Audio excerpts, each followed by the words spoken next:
everyone, welcome back. So this is Bhavna Puri and today we will talk about chapter number 4 of class 12 which is reproductive health. So अब हम बात करेंगे अपने अगले topic के बारे में which is sexually transmitted diseases.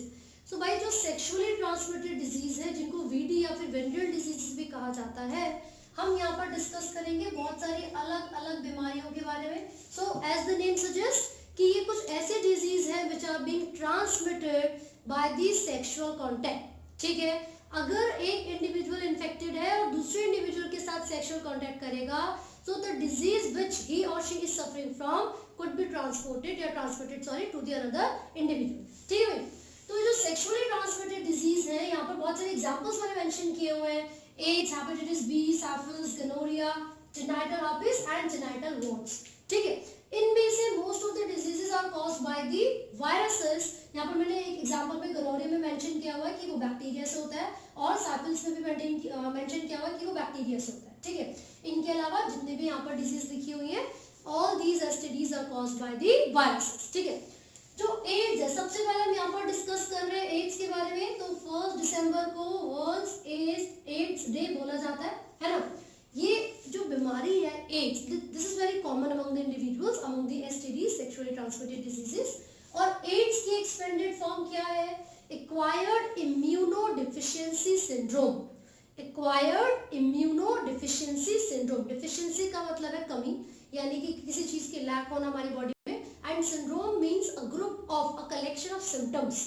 ठीक है, ये जो बीमारी है AIDS, it is caused by a virus called HIV, human immunodeficiency virus. This virus has single-stranded DNA as the genetic material. और ये वायरस बिलोंग करता है एक ऐसी कैटेगरी में से जिसको कहा जाता है रेट्रोवायरस. वायरस की कौन सी फैमिली से बिलोंग करेगा? रेट्रोवायरस से. तो जो रेट्रोवायरस है, ठीक है, इनके पास जनरली क्या होता है? Single stranded RNA and the virus that causes AIDS is HIV, human immunodeficiency virus. ये क्लियर हो गया. अभी जो एड्स है ये एक फेटल डिजीज है, मतलब डेथ कॉजिंग भी हो सकती है अगर हमने सही समय पर इन डिजीजेस को डिटेक्ट नहीं किया और इनका ट्रीटमेंट स्टार्ट नहीं किया है. तो ये ऐसी बीमारियां हैं जो कि फेटल भी हो सकती हैं, इनमें डेथ भी हो सकती है. अगर अर्ली डायग्नोसिस इनकी हो गई है तो ही इनका प्रॉपर ट्रीटमेंट अवेलेबल है ना. 3 डिजीजेस आपको मैं ऐसे बता रही हूँ, जैसे कि एड्स हो गया, जेनिटल herpes हो गए एंड हेपेटाइटिस बी.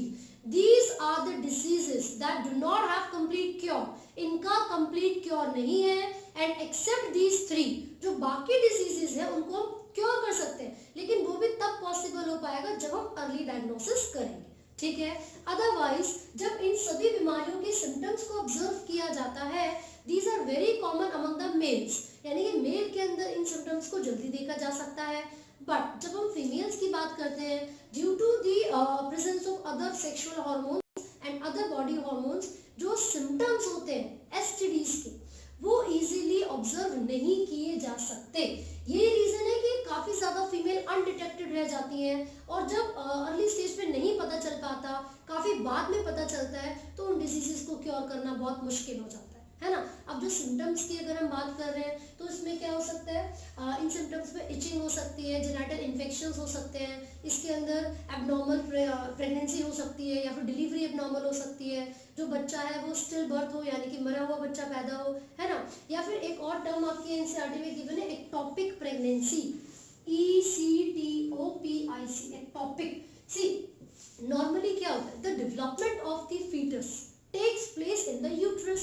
ये नॉर्मल प्रोसेस है, लेकिन अगर किसी भी फीमेल में who is suffering from STD, अगर किसी भी फीमेल में यूट्रस की जगह पर, मतलब अदर देन यूट्रस, किसी भी बॉडी पार्ट में फीटस की डेवलपमेंट स्टार्ट हो गई, लेट्स से फैलोपियन ट्यूब में फीटस की डेवलपमेंट स्टार्ट हो गई है, वहीं पर इम्प्लांटेशन हो गया, तो इसका मतलब ये हुआ वो एब्नॉर्मल प्रेगनेंसी है and this is called ectopic pregnancy. Right. Symptoms मैंने भी आपको बताए हैं, जेनिटल इन्फेक्शंस हो सकते हैं, फ्लूइड डिस्चार्ज हो सकता है, साथ साथ इचिंग हो सकती है या फिर स्टिल बर्थ हो सकता है, प्रेगनेंसी एब्नॉर्मल हो सकती है. ये फीमेल्स के लिए हो गया. मेल के अंदर भी इचिंग हो सकती है, फ्लूइड डिस्चार्ज हो सकता है, बहुत सारे इन्फेक्शंस हो सकते हैं, जेनिटल इन्फेक्शंस भी हो सकते हैं. राइट. एक टर्म आपकी एनसीईआरटी में गिवन है जिसमें लिखा होगा RTI,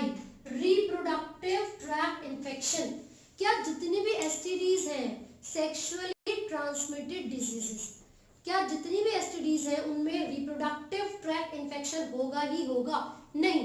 बहुत सारी ऐसी बीमारियां भी हैं जो कि एसटीडीज है, सेक्सुअल कांटेक्ट से ही ट्रांसमिट हो रही है, लेकिन उनमें रिप्रोडक्टिव ट्रैक्ट में इन्फेक्शन हो ऐसा जरूरी नहीं है। सो must remember all STDs are not RTI, but all RTI, all the reproductive tract infections are STDs. Clear है?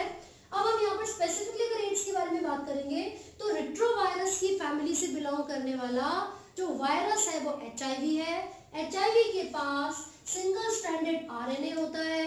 ये जो टारगेट करेगा वो किसी भी ह्यूमन बॉडी के टी लिम्फोसाइट्स या फिर जनरली आप एक टर्म पढ़ते हो मैक्रोफेजेस पर अटैक करता है। और ये जो मैक्रोफेजेस हैं, क्योंकि जो ये आरएनए था एचआईवी का वो मैक्रोफेजेस में एंट्री ले रहा है, ठीक है भाई। हमारी बॉडी में जो जेनेटिक मटेरियल है वो तो डीएनए है, लेकिन इन वायरस का जो जेनेटिक मटेरियल है वो क्या है, मैंने भी बताया, सिंगल स्ट्रैंडेड आरएनए। तो यहाँ पर एक प्रोसेस है जो कि आपको जानना है। देखो नॉर्मली क्या होता है मैं आपको बता देती हूँ।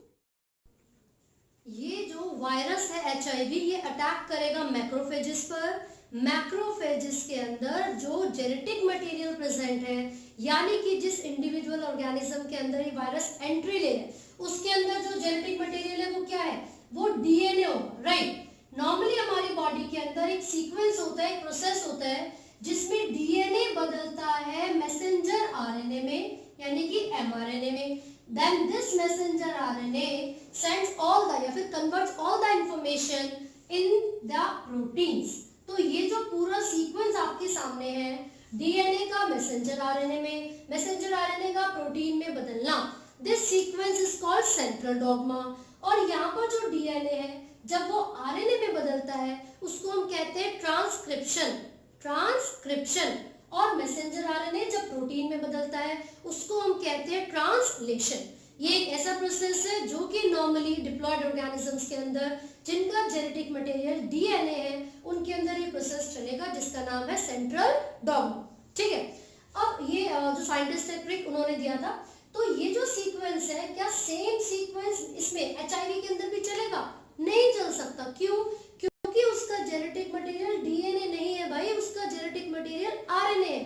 तो उसके अंदर क्या होगा कि ये जो मैसेंजर आरएनए था, ये जो सिंगल स्ट्रैंडेड आरएनए था, this will be converted into the DNA. Clear है? तो जब उल्टा प्रोसेस चलेगा मतलब ट्रांसक्रिप्शन का रिवर्स हो गया तो उस प्रोसेस का नाम क्या रखेंगे? Reverse transcription. तो जब भी इस वायरस का जेनेटिक मटेरियल यानी कि आरएनए एनिमल सेल के अंदर जाएगा तो वो रिवर्स ट्रांसक्रिप्शन करेगा, मतलब उसका आरएनए डीएनए में बदल जाएगा। फिर वायरस का डीएनए उस एनिमल सेल के डीएनए के साथ मिलेगा, रेप्लिकेशन शुरू करेगा, मल्टीपल कॉपीज बनाएगा। इसी तरीके से बहुत सारे नए वायरस यानी कि वायरस इन्फेक्टेड सेल्स की फॉर्मेशन हो जाती है। और ये सब कहाँ हो रहा है? मैक्रोफेजेस में हो रहा है। मैक्रोफेजेस में ही वायरस रेप्लिकेशन का प्रोसेस कर रहा है, बहुत सारे नए वायरस बना रहा है। इसीलिए मैक्रोफेजेस को हम क्या कहते हैं? HIV factory. मैक्रोफेजेस को क्या बोलेंगे? HIV factory. क्लियर है? और क्योंकि ये जो टी लिम्फोसाइट्स हैं, ये जो मैक्रोफेजेस हैं, इनके ऊपर अटैक किया जा रहा है, धीरे धीरे धीरे इनका नंबर बिल्कुल डिक्रीज होता रहेगा। और जो ऑर्गेनिजम्स एड्स से सफर करते हैं उनके अंदर इम्यून सिस्टम वीक होता रहेगा, इसीलिए इसका नाम है एड्स। क्लियर है? अब क्वेश्चन ये है कि सिम्टम क्या है। एक तो उन बॉडी के अंदर वीकनिंग बहुत ज्यादा हो जाती है उन इंडिविजुअल में जिसमें एड्स है, वो प्रॉन होते हैं टू मैनी अदर डिजीजेस। बहुत सारी छोटी मोटी बीमारियां भी जल्दी जल्दी उनको लगती है, वो पतले हो जाते हैं, लॉस ऑफ एपेटाइट हो जाता है, वीकनेस बहुत ज्यादा हो जाती है, नोजिया रहता है, फटीग रहता है, या फिर अनहेल्दी रहते हैं जनरली, है ना। नेक्स्ट, किस तरीके से ट्रांसमिट हो रहा है ये तो हमें पता चला। One of the factor, one of the reason is sexually transmission, sexual transmission. बाकी क्या क्या रीजन हो सकते हैं एड्स के? देखिए जो एड्स है वो इन्फेक्टेड मदर से फीटस में हो सकती है, वो इन्फेक्टेड निडल्स या सिरिंज को यूज करने से भी हो सकती है ना। वो ब्लड ट्रांसफ्यूजन से भी हो सकती है, किसी इन्फेक्टेड पर्सन का ब्लड किसी नॉर्मल के अंदर चला गया तो भी हो जाएगी। And fourth, as I told you, sexual transmission. तो ये चार ऐसे रीजंस हैं जिस वजह से किसी भी इंडिविजुअल को एड्स हो सकता है। तो अगर हम इससे बचना चाहते हैं तो prevention is better than cure. तो प्रिवेंशन में क्या करें भाई, किसी भी मल्टीपल पार्टनर्स के साथ सेक्सुअल कांटेक्ट ना करें, मॉरल कैरेक्टर अपना मेंटेन करके रखें, है ना, और इन्फेक्टेड ब्लड के ट्रांसफ्यूजन ना हो तो ब्लड बैंक वगैरह में अच्छे तरीके से प्रॉपर तरीके से सैनिटाइजेशन के साथ साथ ब्लड को रखा जाना चाहिए टेस्ट के साथ। और जो आप सिरिंज यूज करते हैं, निडल यूज करते हैं, वो डिस्पोजेबल होने चाहिए, ठीक है। नेक्स्ट मैंने बताया 1981 में अमेरिका में, यूएसए में सबसे पहले इसका एक केस आया था। उसके बाद एड्स डे 1 दिसंबर को हम मानते हैं, और क्योंकि इसके अंदर क्या हो रहा है, सेक्सुअल ट्रांसमिशन से हो रहा है, तो ये एसटीडी के अंदर इंक्लूड किया जाता है। बट जरूरी नहीं है कि रिप्रोडक्टिव ट्रैक्ट का इन्फेक्शन भी इसके अंदर हो, right. So the next one is hepatitis B.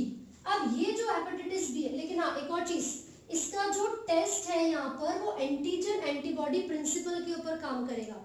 Antigen antibody principal, यानी कि हम बाहर से एंटीबॉडीज डालेंगे पेशेंट की बॉडी में, अगर उसके अंदर ऑलरेडी एंटीजन प्रेजेंट है so there will be a reaction, जिससे हम पता लगा सकते हैं कि वो पर्सन एचआईवी पॉजिटिव है या फिर नेगेटिव। क्लियर है, आगे बढ़ रहे हैं। दूसरी यहाँ पर डिजीज है हेपेटाइटिस बी, एसटीडी। इसको करवाने वाला जो वायरस है भाई, ये भी वायरस होती है हेपेटाइटिस बी वायरस, इसके पास डबल स्ट्रैंडेड डीएनए होगा, डबल स्ट्रैंडेड डीएनए। जब ये अटैक करता है किसी इंडिविजुअल की बॉडी में तो उसमें बहुत सारे सिम्टम्स नजर आते हैं, जैसे कि बाइल पिगमेंट्स, बिलिरुबिन, बिलिवर्डिन, इनका कंसंट्रेशन ज्यादा हो जाता है, और जब भी इनका कंसंट्रेशन ज्यादा होगा लिवर का जो फंक्शन है वो डिस्टर्ब हो जाएगा, यानी कि लिवर डिसफंक्शनिंग हो जाती है। साथ ही साथ जो स्टूल, जो बॉडी से वेस्ट निकलता है वो डार्क कलर्ड होगा, ठीक है। नोजिया हो सकता है, वोमिटिंग हो सकती है, आर्थराइटिस हो सकती है, वीकनिंग ऑफ बोन्स इसमें हो जाती है, जॉइंट पेन होता है, साथ साथ वीकनेस एंड फटीग, ठीक है। These are the symptoms of this hepatitis B. और मैंने ऑलरेडी बताया है it can not be cure, completely cure नहीं की जा सकती है। साइफिलिस के बारे में बात करते हैं। साइफिलिस इसमें क्या है, बैक्टीरिया से होने वाली बीमारी है। कौन सा बैक्टीरिया करवा रहा है, यहाँ पर दे रखा है नाम Treponema pallidum. So this is the bacteria responsible for causing syphilis. अब इसमें देखिए आप सिम्टम्स, ये मोस्टली मतलब 90% जेनिटेलिया को अफेक्ट करेगा, बाकी बहुत ही कम अमाउंट में या बहुत ही कम मात्रा में अफेक्ट करता है फिंगर्स को या लिप्स को। अगर ये तो इनिशियल स्टेजेस में देखा जाता है, जब शुरुआत होती है इस बीमारी की तो उसमें क्या होगा, जेनिटेलिया को अफेक्ट किया जाता है, उसमें डार्क पैचेस हो जाते हैं, या बॉडी के बाद फ्लूइड डिस्चार्ज होता है, इचिंग होना शुरू हो जाती है ना। उसके बाद क्या होगा आगे की स्टेजेस में, लेसेंस या वेट लॉस, मतलब वीकनेस बहुत ज्यादा हो जाती है, साथ साथ फीवर, माइल्ड फीवर रहता है, और ज्यादा अगर ये बढ़ चुका है तो मेंटल डिसऑर्डर भी हो सकते हैं उस व्यक्ति को जिसको ये डिजीज होगी। क्लियर है। देन हम बात कर रहे हैं गोनोरिया के बारे में, which is also caused by bacteria. यहाँ पर निसेरिया गोनोरिया उस बैक्टीरिया का नाम गिवन है। इसमें क्या क्या सिम्टम्स है, यहाँ पर आप देखोगे जो मेल के अंदर अगर ऑब्जर्व किया जा रहा है, सो यूरिनोजेनिटल ट्रैक्ट में म्यूकस की इन्फ्लामेशन, जो म्यूकस है उसका जो अमाउंट है वो इंक्रीज कर सकता है, इन्फ्लामेशन हो जाती है बहुत ज्यादा, ठीक है। बर्निंग सेंसेशन भी हो सकती है जब यूरिन प्रोड्यूस होगा तब। साथ साथ फीमेल में अगर ऑब्जर्व किया जाए तो स्टेरिलिटी हो सकती है। जॉइंट पेन यानी कि आर्थराइटिस की भी बहुत सारी दिक्कतें सामने आती है। और अगर फीमेल्स की बात की जाती है तो आप ये याद रखें कि जो प्रेगनेंसी है उसमें बहुत ज्यादा दिक्कतें आएंगी। क्लियर है, क्योंकि स्टेरिलिटी मैंने यहाँ पर ऑलरेडी मेंशन किया हुआ है। सो भाई नेक्स्ट इज जेनिटल हर्पीस। इसमें हर्पीस वायरस से हो रही है, टाइप बी, और यहाँ पर हर्पीस सिम्प्लेक्स वायरस उसका नाम लिखा हुआ है। ये ज्यादातर अफेक्ट करता है लिप और माउथ को, उनके इन्फेक्शन हो जाते हैं, and this could be transmitted from one person to another by skin to skin infection या स्किन टू स्किन कॉन्टैक्ट के थ्रू। वैसे जेनिटल वार्ड्स की बात कर रहे हैं, ह्यूमन पैपिलोमा वायरस ये रिस्पॉन्सिबल है जेनिटल वार्ड्स को करवाने के लिए। और इसके अंदर क्या होगा, इनिशियली ना सर्विक्स का ट्यूमर बन रहा है या फिर एबनॉर्मल ग्रोथ हो जाती है सर्विक्स के अंदर सेल्स की, जिसको सर्वाइकल डिस्पेसिया भी कहा जाता है। और अगर ये जो एबनॉर्मल ग्रोथ है सर्वाइकल सेल्स की, इसको प्रॉपर टाइम पर, है ना, ट्रीटमेंट नहीं दिया गया, so it could lead to the cervical cancer also. साथ ही साथ कैंसरस, अलग अलग तरीके के कैंसर हो सकते हैं, वल्वा का भी कैंसर हो सकता है इसके अंदर, एंड द ट्यूमर्स। क्लियर है। तो ये हमने बात की एसटीडीज यानी कि सेक्सुअली ट्रांसमिटेड डिजीजेस के बारे में। तो अगर हम इन बीमारियों से बचना चाहते हैं, सबसे पहली चीज, जो टीनेजर्स होते हैं they are more prone to these disease, क्योंकि उनके माइंड में बहुत सारी अलग अलग नई चीजें आती हैं, हार्मोनल डिसबैलेंस या फिर मैं बोलूँगी हार्मोनल चेंजेस होने की वजह से, नॉट डिसबैलेंस, हार्मोनल चेंजेस की वजह से, है ना। हम बहुत सारी नई चीजों को ऑब्जर्व करते हैं even within our bodies, like puberty आ रही है, हेयर ग्रोथ हो रही है, ठीक है, उस पर आप देख रहे हो मस्टैच डेवलपमेंट हो रही है, या फिर जो सेक्सुअल हार्मोन्स है उनकी जो सिक्रीशन है वो ज़्यादा हो जाती है। सो हम बहुत ज़्यादा इन्फ्लुएंस हो जाते हैं हमारे सराउंडिंग में होने वाली एक्टिविटीज़ की तरफ या ऑपोजिट सेक्स पार्टनर की तरफ, ठीक है। तो अगर हम इन बीमारियों से बचना चाहते हैं, एसटीडीज़ को अगर अवॉइड करना है, तो आपको किन किन चीज़ों का ध्यान रखने की ज़रूरत है। सबसे पहले आपको मल्टीपल पार्टनर्स के साथ सेक्सुअल कॉन्टैक्ट नहीं करना है। You should be aware about these certain things and जो बैरियर है या फिर जो कंट्रासेप्टिव डिवाइसेस है उन सब के बारे में। साथ साथ कोई छोटी से छोटी भी प्रॉब्लम अगर बॉडी में होती है, किसी भी तरीके का इन्फेक्शन होता है, this should not be avoided. हमें किसी जोना छाप या क्वैक के पास ना जाने के बजाय क्वालिफाइड डॉक्टर के पास जाना चाहिए और उस पर्टिकुलर प्रॉब्लम के लिए, इन्फेक्शन के लिए प्रॉपर ट्रीटमेंट देना चाहिए। Otherwise it could lead to a fatal disease और अ सीरियस प्रॉब्लम, राइट। तो आई होप आपको ये समझ में आ रहा है। सो दोस्तों, अगर आपको किसी भी टॉपिक में कोई भी डाउट है तो आप कमेंट कर सकते हैं एंड पूछ सकते हैं, right. And do not forget to like, share and subscribe. Thank you.